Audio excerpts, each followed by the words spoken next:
Place de la basilique Saint-Pierre au Vatican à Rome. Les fidèles chrétiens catholiques ne verront plus le pape apparaître pour la bénédiction apostolique car le pape est décédé le lundi 21 avril 2025.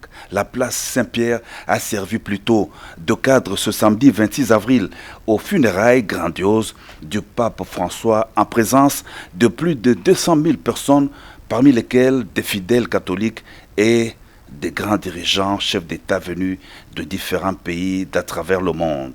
Tout a commencé aux premières heures de la matinée. À 9 heures, heure locale, le président de la République, Félix-Antoine Tshisekedi Tshilombo, arrive au Vatican en compagnie de son épouse, la distinguée première dame Denise Nyakeru Tshisekedi. Le couple présidentiel a été accueilli par la curie romaine et le cardinal Ambongo.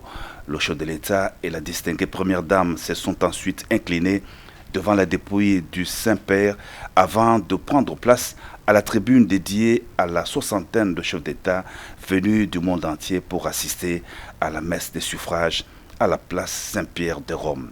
C'est à 10 heures que la célébration de la messe des funérailles du souverain pontife a commencé.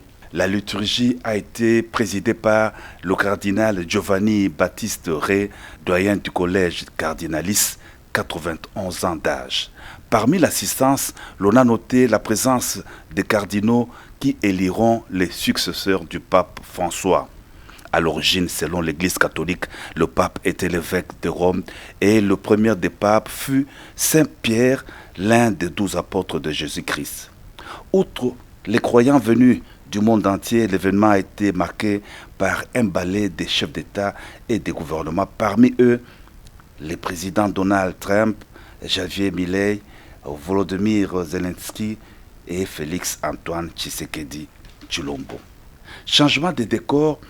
Après les funérailles, le corps du pape François a été acheminé de la place Saint-Pierre à la cathédrale Sainte-Marie-Majeure où le souverain pontife a été inhumé pour son repos éternel en toute simplicité.